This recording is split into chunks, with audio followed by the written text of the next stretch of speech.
welcome to the last segment of the day. I'm Naomi, and this is IGN Live at E3, streaming at you from e3.ign.com, youtube.com/E3, and IGN's Xbox Live app.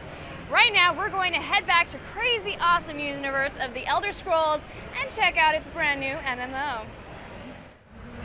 What's up, guys? I'm Colin Moriarty. I'm editor of IGN PlayStation.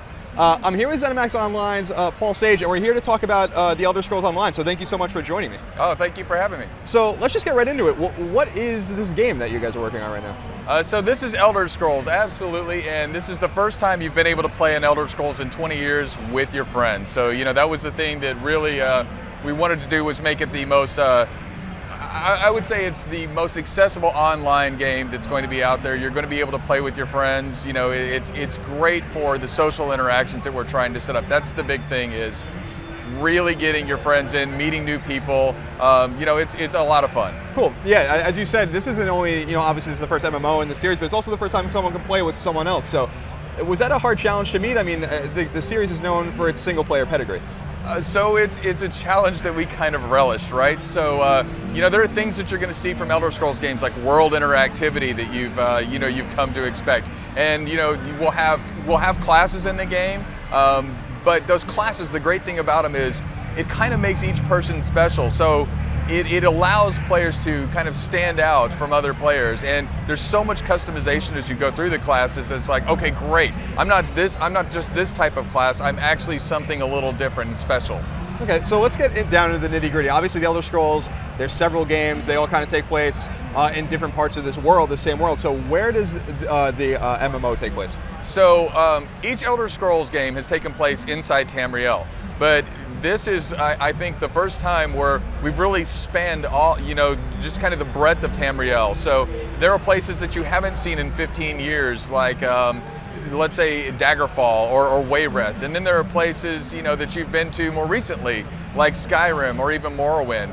And in the middle of the continent of Tamriel is Cyrodiil, or where Oblivion took place. And so you're going to get to visit all of these locations, and some that, you know, have never been in an Elder Scrolls game before. And what's the breadth of the game in terms of, I mean, all these territories? I mean, what kind of landmass are we talking about? How are we getting from to and fro? How big really is it? It's pretty big. It's pretty huge. So as a player, you get to associate yourself with a faction. And so we have 3 factions in the game. So if you want to choose to play, say, I want to play a Dark Elf, or I want to play a Nord, or I want to play an Argonian, you'll be a member of the Ebonheart Pact.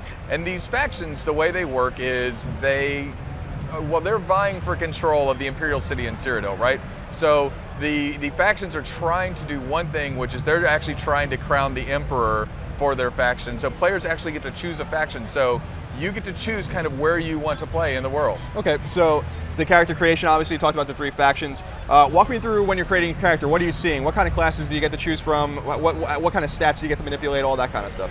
So in Elder Scrolls, you know, you have your health, your magic, and your stamina, and absolutely we have that. But the other thing that's really exciting is, you know, when we took on the online game, we said, well, how can we make this really feel special? And so the characters, as they progress in their classes, they'll have different abilities. So the abilities, they'll actually gain expertise with these abilities, and they'll be able to grow them over time. So we have an action bar that's at the bottom of the screen, and what that does is that allows you to slot in abilities for kind of how you want to approach situations in combat. And these abilities, as I said, they'll grow if you've got them, you know, kind of slotted, and that gives a player the way to customize their character. Even, you know, it's just a great feeling of depth to get there. But each character class can use any weapon in the game. So if you want to be, for instance, a mage who has a bow, go ahead. You can be a mage who uses a bow. Okay, awesome. And characters created. I'm in the game. What's the quest structure like? What are we doing? You know, right off the bat, there's obviously gonna be a main story and then many side quests, fetch quests, and things of this nature? Absolutely, there is a main story. One of the things we concentrated on with our questing structure was, how do we get that kind of flowing nature, that organic nature of I just get to go out and explore? And so we have a compass in the game, and the compass is great because the compass points out opportunities for you. So for instance, I may be going to do one quest, and because I'm kind of an easily distracted guy, I see something else pop up. It's a dungeon, it's a moonstone or something, and then I'm off and running. I'm over in that area, you know, and I can go back and complete that quest. It's a really organic quest system, which means that you don't get a quest, you know, just strictly from one NPC in a certain area, or say 5 NPCs in a certain area, and then have to go back and forth to that area. It's more organic. You get to explore, and as you explore, you find, you know, quest lines and lots of other things to do out in the world. Okay. And like, let's jump back. I mean, when you guys were charged with making this game, when the development began, I think a lot of people would want to know, is Bethesda's own internal studio, is Todd Howard, are any of these guys involved in kind of helping you learn the lore and kind of help you craft the game? Absolutely. So we work with them quite a bit on the lore. I can tell you that one of the things that I looked forward to the most when I started at ZeniMax Online was the fact that I got to work on Elder Scrolls, because I was such a fan, and a lot of our developers are like that. And so we work with Bethesda. We'll send them, what we call a lore dump every week, and say, hey guys, what do you think of this, or what do you think of this? And they'll be like, and I can't even begin to tell you how great they've been with it. They'll say like, oh yeah, absolutely, you can do that, and it's been actually a really great relationship. Awesome. And within the timeline, I mean, does this fit somewhere very specifically in between certain games, or we talk about the different territories, but where does this fit overall?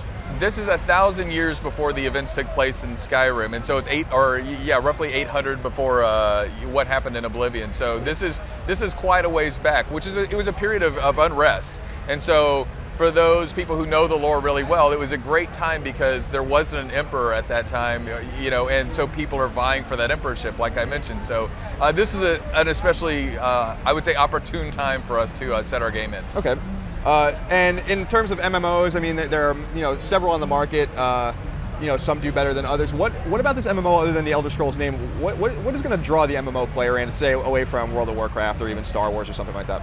There's lots of great games out there, but for us, I think that, I talked about that organic quest style and the way that you explore the world. The level of interactivity in the world is one of those things. But the other thing is the combat that we have in the game. So the combat system, it uses things that you've played or you've done in other Elder Scrolls games. For instance, you can block, you can crouch, you can sprint, and those things seem really simple.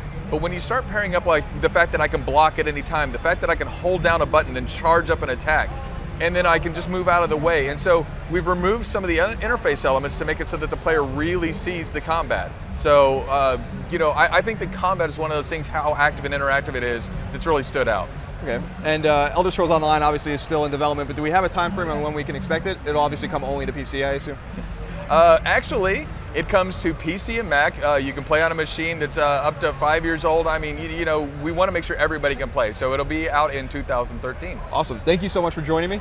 And for the last time today, I'm going to kick it back to Naomi. Awesome. And that's another day in the can for IGN Live at E3.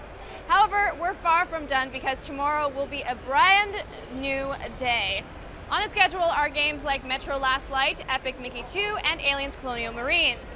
You can check the full schedule on both e3.ign.com or youtube.com/E3. Just be aware that the schedule is always changing. Thanks for being an awesome audience, and we'll see you guys tomorrow.